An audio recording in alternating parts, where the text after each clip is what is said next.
हे students, कैसे हैं आप लोग। मैं हूं ऋषभ अरोड़ा। आज हम पढ़ने जा रहे हैं क्लास 11th का अकाउंट्स, जो हमारा बेस होगा for the whole of the life. So basically आपको पहले अपना इंट्रोडक्शन दे दूं, बिकॉज ये वन वे ही कम्युनिकेशन हो पाएगा डिजिटल वे के through. So I have recently completed my post-graduation in finance, and I'm also pursuing CA Chartered Accountant course, and I'm in the final level of that. So basically start करने से पहले आपको बता दूं कि अकाउंट्स अगर आपका अच्छा है तो अच्छा ही रहेगा, और बुरा है तो बहुत बुरा हो जाएगा। अगर ये आपने 11th क्लास का बेस नहीं बनाया, पूरी लाइफ आपको तंग करेगा ये। और अगर बेस बन गया आपका तो इससे इजी, इससे स्कोरिंग, इससे मक्खन सब्जेक्ट कोई नहीं होगा। बिलीव मी, आप चाहे तो रैंकर्स या फिर किसी भी स्टूडेंट की मार्कशीट में जाके देख सकते हैं। अगर उसके अच्छे मार्क्स हैं तो वो अकाउंट्स की वजह से एग्रीगेट बना है, और बुरे हैं तो अकाउंट्स ने ही नीचे लेके गया है उसे। तो आप इस पे ध्यान दीजिए कि आपका बेस अच्छा बन जाए, क्योंकि अगर आपको ABCD नहीं आती होगी तो आप वर्ड कैसे बनाओगे। अगर आप 11th का अकाउंट्स ही नहीं पढ़ोगे तो 12th के टीचर्स आपको अज्यूम करके चलेंगे आपको बेस तो आता ही होगा। तो बेस आपका स्ट्रॉन्ग इतना हो जाए कि आपको कुछ भी पूछे अगर, उससे पहले आपका अगली सोच चल जानी चाहिए। पीछे के थॉट्स में नहीं रहना, हमने आगे चलना है आगे की स्टडीज में। तो बेसिकली हम अकाउंट से क्या समझते हैं, अकाउंट शुरू करते हैं। चलो, अकाउंट से हम क्या समझते हैं, अकाउंट्स क्या है। अगर आपने सुना हो कभी अकाउंट्स क्या होते हैं, बेसिकली कई लोग तो कहते हैं कि ये हिसाब रखते हैं। तो हाँ, सही बात है, हिसाब रखते हैं, लेकिन कैसे हिसाब रखते हैं। अब इसके दो तरीके होते हैं। एक तो होता है कॉर्पोरेट में, फर्म्स में, मतलब बड़ी बड़ी जगहों पे, किसी बिजनेस में भी इवन ऑन लग गया अब तो टैली वगैरह में।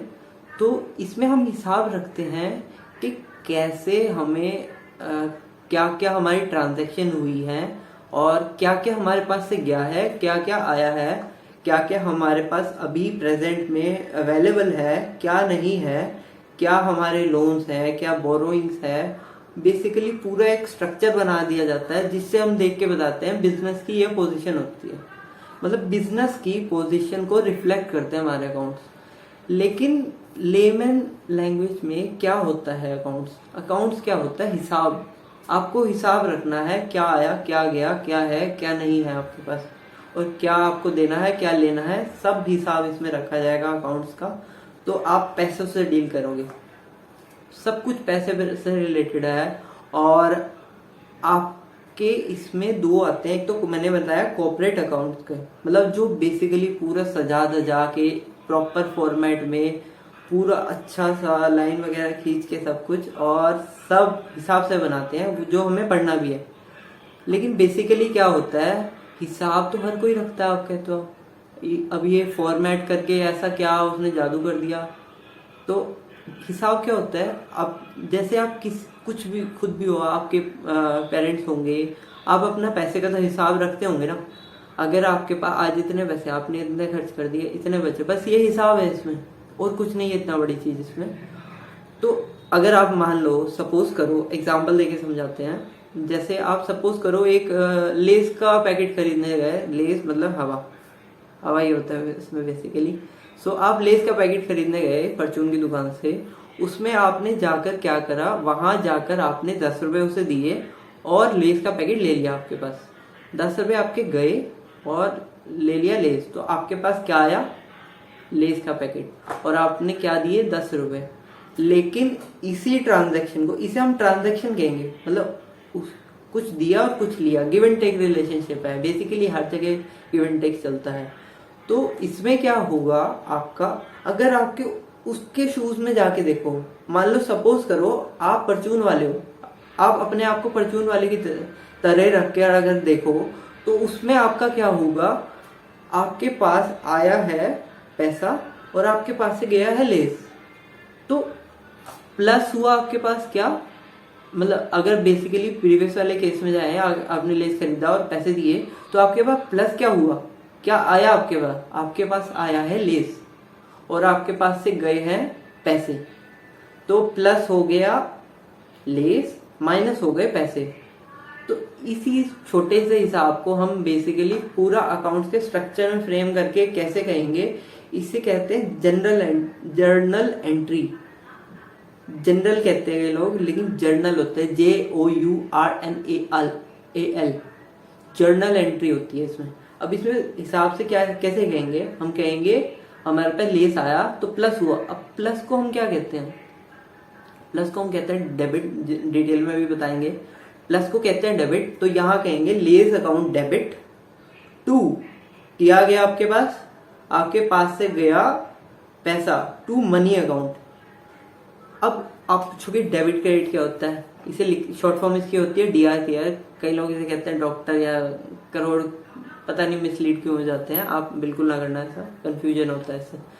तो डेबिट और क्रेडिट क्या होता है, डेबिट का अगर लेमन लैंग्वेज में बिल्कुल सिंपल बता दूं आपको, तो डेबिट होता है प्लस, क्रेडिट होता है माइनस। डेबिट क्या हुआ आपके पास डेबिट, इस पिछले वाले एग्जांपल में क्या हुआ आपके पास डेबिट हुआ लेस। क्या प्लस हुआ आपके पास, लेस। क्या आया आपके पास, लेस। तो debit the receiving thing, receiver कहते हैं, और क्रेडिट द गिवर, आपने क्या दिया, पैसा।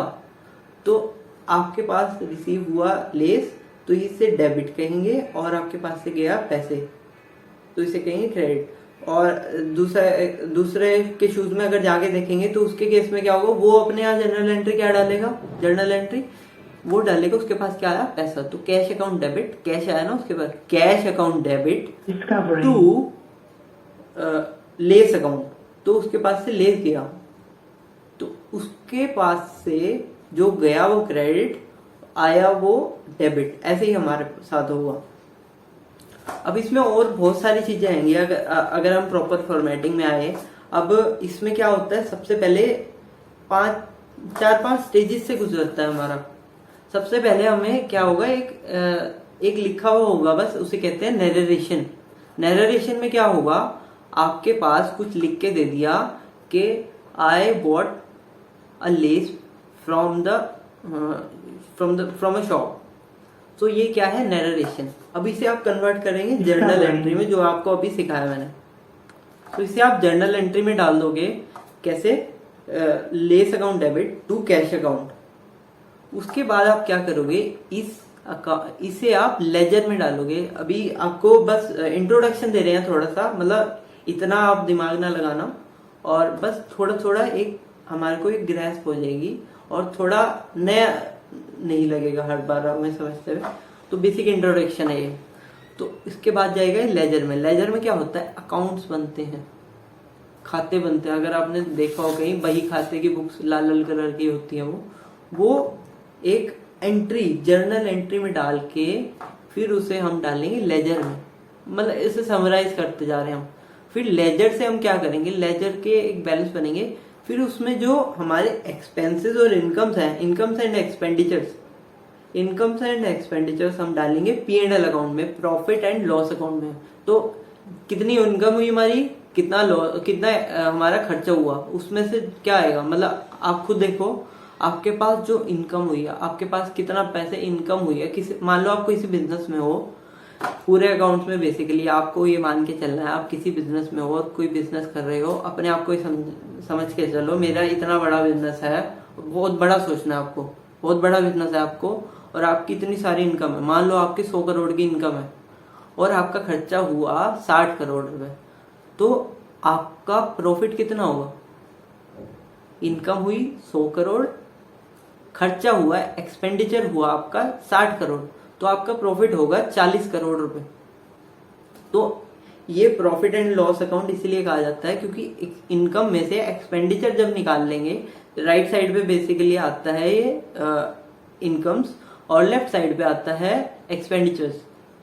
सो इनकम में से जब आप एक्सपेंडिचर माइनस कर दोगे तो आपके पास बचेगा प्रॉफिट। अब ये प्रॉफिट जाएगा कहाँ, बैलेंस शीट में। अब बैलेंस शीट में क्या होता है, बैलेंस शीट में आपके एसेट्स और लायबिलिटीज, एसेट्स राइट साइड पे, लायबिलिटीज लेफ्ट साइड पे। तो आपके पास कितने एसेट्स हैं, क्या क्या है। मान लो आप बिजनेस में हो, आपके पास सबसे पहले होंगे फिक्स एसेट्स होंगे, इसकी भी सीरीज है, पूरी क्रोनोलॉजी बाद में समझेंगे हम, अभी बेसिकली अंडरस्टैंडिंग ले रहे हैं इसकी। फिक्स एसेट्स आएंगे आपके, फिक्स एसेट मतलब आपकी कितनी जमीन पड़ी, बिल्डिंग है आपकी, इतना बड़ा एसेट है, ये भी तो आपकी बिजनेस की वर्थ है ना, नेटवर्थ निकलेगी इस हिसाब से। मतलब बिजनेस कितने का है आपका, क्या पैसा है बिजनेस का, आपका बिजनेस है, कोई खरीदने आएगा तो क्या कहेगा, या कोई पूछेगा कितने का बिजनेस है तुम्हारा, तो आप कैसे बताओगे ये मेरी बैलेंस शीट है, ये मेरे एसेट्स है, ये मेरे लाइबिलिटीज है। बेसिकली दोनों इक्वल होते हैं जनरल, तो आप बेसिकली दिमाग लगाओगे इक्वल नहीं देखेंगे, लेकिन डबल एंट्री हमारी आ जाती है, उससे ये इक्वल हो जाती हैं। तो पहले फिक्स एसेट्स आएंगे, फिर करंट, फिर इन्वेस्टमेंट्स आएंगी, फिर करंट एसेट्स आएंगे। फिक्स क्या होते हैं, जो फिक्स है आपके फिक्स ही रहेंगे, इतने कितने रहेंगे, बस उसमें से डेप्रिसिएशन घटता रहेगा। और फिर आएगी इन्वेस्टमेंट, आपने कहाँ कहाँ इन्वेस्टमेंट कर रखी है। और तीसरे नंबर पे आएगा करंट एसेट्स। करंट एसेट्स में आएगा इन्वेंट्री, डेटर्स, कैश, ये सब आ जाएगा। और लेफ्ट साइड पे आपका आ जाएगा लाइबिलिटी। लाइबिलिटी मतलब कितने पैसे देने हैं आपको आगे। आपकी लाइबिलिटीज में सबसे पहला आएगा कैपिटल, आपके पास कितने कैपिटल है। और इस कैपिटल में जो हमने P&L में निकाला था पहले, वो P&L का जो प्रॉफिट निकल के आया था 40 करोड़ रुपए, वो आ जाएगा, ऐड हो जाएगा, जो पिछली कैपिटल थी उसमें ऐड हो जाएगा। क्योंकि हमारी पूंजी जो है ना, कितना पैसा हमारे बिजनेस में पड़ा है, उसमें 40 करोड़ और ऐड हो गया, क्योंकि प्रॉफिट हुआ ना हमारा, तो और बढ़ गया इतना हमारा बिजनेस, 40 करोड़ का बिजनेस बढ़ गया हमारा। हम कैपिटल क्या होती है बिजनेस की हमारे प्रति लाइबिलिटी, मतलब एक बिजनेस को मान के चलो, बिजनेस एक अलग इंसान है, उसे हमारे देने हैं पैसे, क्योंकि वो बिजनेस है और मैं उसका मालिक हूँ। तो कैपिटल होती है मालिकों की। तो मालिक को बिजनेस ने 40 करोड़ रुपए और देने हैं इस साल के, पिछले तो देने थे, वो देने ही थे। और आपको लाइबिलिटीज में और क्या मिलेगा, नॉन करेंट लाइबिलिटीज, कोई लोन ले रखे आपने, छोटी मोटी लाइबिलिटी, कोई आपने उधार, बेसिकली माल देते हो, उधारी पे चलता है, वो सब कुछ आ जाएगा आपका। तो ये मिलके आपके पूरे फाइनेंशियल स्टेटमेंट्स बना देंगे। आप धीरे धीरे सब समझोगे, जब आपको इंटरेस्ट आएगा इस चीज में, तभी आप समझ पाओगे ढंग से। तो इंटरेस्ट बना लो इतना कि मतलब ये अज्यूम करके चलो, अगर आपका डॉक्टर आपका ब्लड टेस्ट भी करे, तो आपको निकल के उसमें से आनी चाहिए अकाउंट्स की डेफिनेशंस और फॉर्मेट्स, इतना ढंग से कर लो इसे। सो बेसिकली अभी इतना कट टू द शॉर्ट रखते हैं, और नेक्स्ट क्लास में आपको ढंग से पूरा स्ट्रक्चर्ड बुक के हिसाब से समझाएंगे। यहाँ आपका इंट्रोडक्शन हो गया, आपको पता चल गया क्या है अकाउंट्स, अकाउंट्स में क्या होता है। अकाउंट्स का मतलब ही नहीं पता था, अगर मतलब नहीं पता होगा, आपको सीधा पढ़ाने लग जाएंगे तो आपको इंटरेस्ट नहीं डेवलप होगा। और अभी भी हम आगे अगले लेक्चर्स में पूरा एग्जाम्पल्स देके पढ़ेंगे, जैसे कोई राम आया शाम को दिया, पूरा एग्जाम्पल देके स्टडी करेंगे, हम ढंग से पढ़ेंगे। और प्रैक्टिस इसमें मोस्ट इम्पॉर्टेंट है। अगर प्रैक्टिस नहीं करोगे तो 4 दिन बाद हर कोई भूल जाता है। अभी आपको समझ आ गया, 4 दिन बाद सब भूल जाओगे। तो इसीलिए अभी प्रैक्टिस बना के चलें और ढंग से पढ़े, मतलब और मन लगा के पढ़े। और कुछ इतना फालतू नीड नहीं है इसमें सब्जेक्ट में, और रटना कुछ नहीं है, रटना बिल्कुल नहीं है इसमें। सो बेसिकली आज के लिए कट टू द शॉर्ट करते हैं। तो बेसिकली लाइक कर देना यार थोड़ा, और keep studying and be healthy, this should be the purpose of your life. So basically आपसे नेक्स्ट क्लास में मिलते हैं, गुड बाय।